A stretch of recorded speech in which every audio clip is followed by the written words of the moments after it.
ताई, ललित पाटील प्रकरण आता सध्या गेल्या अनेक दिवसांपासून गाजते. त्याच्या भावाला देखील अटक केली आहे.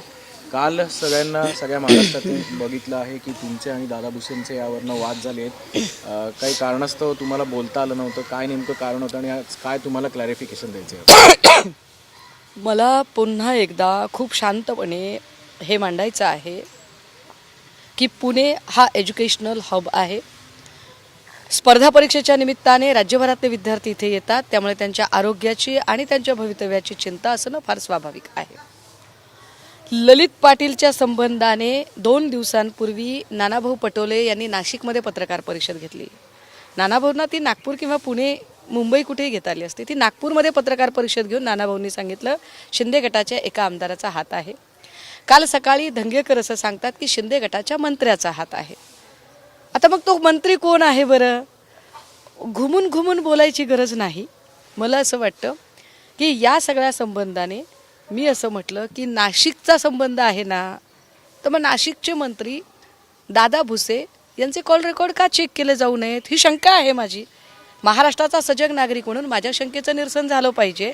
मी हेही समजू शकते की अशा परिस्थितीत कॉल एखादा माणूस काही स्वतःच्या फोनवरून करणार नाही, पण ललित पाटील याला दाखल करून घेताना जे डीन होते त्यावेळेचे अधिष्ठाता श्री काळे यांच्या फोनवर फोन आला होता का, की ससूनच्या लँडलाईनवर फोन आला होता?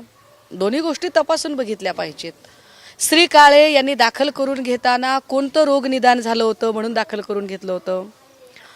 कॅन्सरसारख्या आजारामध्ये सुद्धा अगदी केमोथेरपी चालू असेल तर आपण टाटा केअरला जाऊन बघा, किंवा आपण खारघरला जे मोठं कॅन्सरचं हॉस्पिटल आहे किंवा बार्शीला आहे, या सगळ्या हॉस्पिटल्समध्ये बघा की कॅन्सरसारख्या दुर्धर आजारामध्ये सुद्धा सलग 9 महिने एखादा रुग्ण दाखल होत नाही. ललित पाटीलला असा कोणता दुर्धर आजार होता बरं की ज्याच्यामध्ये तो सलग 9 महिने दाखल झालेला होता? काय याचं उत्तर अधिष्ठाता देतील का? अधिष्ठातांवर कोणाचा दबाव होता का? आत्ताचे जे मेडिकल डीन आहेत श्री ठाकूर यांनी स्पष्ट केलं पाहिजे की ललित पाटील यांच्यावर उपचार करणारे डॉक्टर कोण आहेत आणि कुठल्या प्रकारचा उपचार चालू आहे. साहजिक आहे, कैद्यांना उपचार करणारा वॉर्ड म्हटल्यावर तिकडे CCTV असेलच. CCTVचे फुटेज चेक केले जावेत, मागच्या 9 महिन्याचे चेक केले जावेत. आणि हो, CCTV खराब आहे, फुटेज काढून टाकलेले आहेत किंवा तिकडे CCTV लावलाच नव्हता अशी कारणं कृपया देऊ नयेत. हे आधीच स्पष्ट करतोय आम्ही. 9 महिन्यात CCTVच्या निगराणीमध्ये त्याला काही इंजेक्शन्स दिली आहेत का, काही गोळ्या औषधं दिली आहेत का, त्याची खरंच तपासणी झाली आहे का, हे सगळं दिसलं पाहिजे, हे समोर आलं पाहिजे.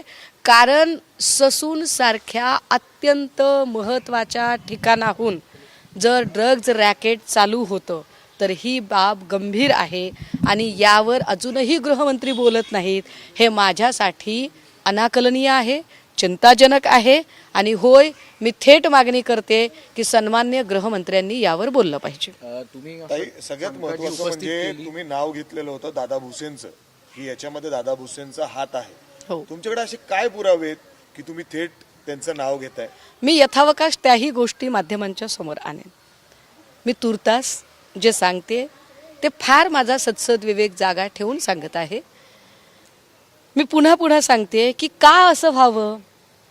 नानाभाऊंनीही म्हणायचं की शिंदे गटाचा आमदारमध्ये आहे, धंगेकरांनीही म्हणायचं की शिंदे गटाचा मंत्री आहे. मी सांगते की नाशिकशी संबंधित गोष्ट आहे तर दादा भुसेंचे कॉल रेकॉर्ड चेक करा. याच्यात इतकं लागण्यासारखं काय आहे?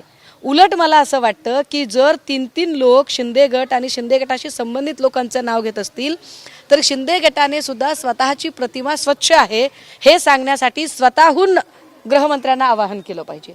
आणि गृहमंत्र्यांनी तितक्याच तत्परतेने, कारण सध्या महाराष्ट्रामध्ये आरोग्याचे 3-13-9-18 झालेले, तसेच ते गृहव्यवस्थेचे झालेले आहेत.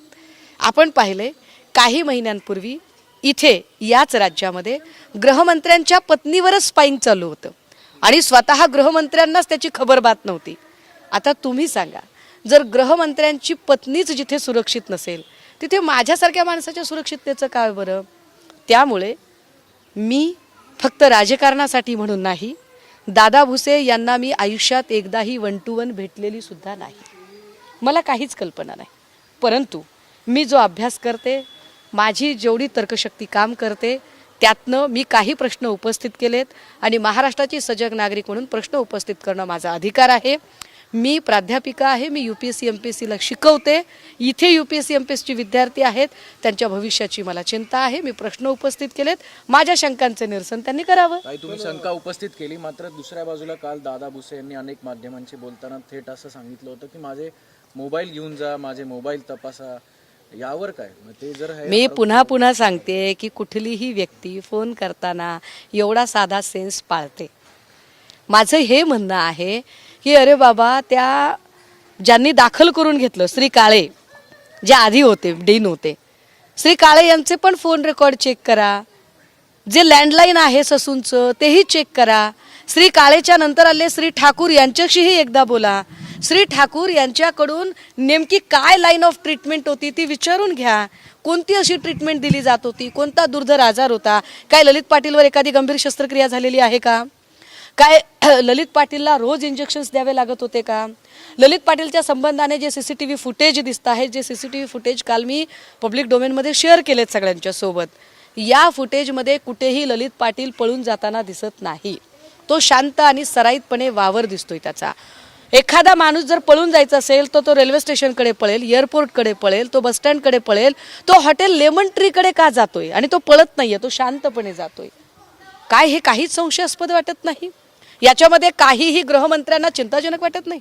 पण तुम्ही जसं म्हणताय की तो नाशिकचा आहे म्हणून दादा भुसेंचं कॉल रेकॉर्ड तपास करा, तिकडे दंगेकर म्हणतात, नाना पटोले, राजकीय आरोप असेल? नाही, मी तुम्हाला अतिशय क्लिअर केलं की श्री दादा भुसे यांची आणि माझी एकदाही 1 to 1 कुठेही भेट झालेली नाही. त्यांचे आणि माझे कुठेही कसलेही राजकीय हितसंबंध दुखावले गेलेले नाहीत. त्यांची आणि माझी कुठेही दूरपर्यंत स्पर्धा नाही. काल ते माध्यमांशी बोलताना असंही म्हणाले की उद्धवजींना विचारून घ्या मी कसा माणूस आहे ते. आणि त्यांनी बोलताना असंही, मला वाटते Zee24 तास आणि TV9 या दोघांशी बोलताना त्यांनी असं सांगितलं की ललित पाटील कोण माणूस आहे मला माहीतही नाही. ललित पाटील कोण माणूस आहे मला माहीतही नाही असं श्री भुसे सांगतात. मात्र कालच एक फोटो व्हायरल झाला, ज्या फोटोमध्ये मातोश्रीवरचा फोटो आहे. अर्थात उद्धव साहेबही त्या फोटोमध्ये आहेत, परंतु उद्धव साहेबांचं मातोश्रीवर असणं अत्यंत स्वाभाविक आहे. परंतु एखादी व्यक्ती ज्या जिल्ह्यातनं आमच्याकडे येते मातोश्रीवर, पद्धत अशी आहे की त्या जिल्ह्यातला बडा नेता किंवा त्या जिल्ह्यातली जी ऑथेंटिक असते व्यक्ती ती त्याला घेऊन येते. ऑब्व्हियसली ललित पाटलांना मातोश्रीवर दादा भुसे घेऊन आले होते, हे फार सहज आहे.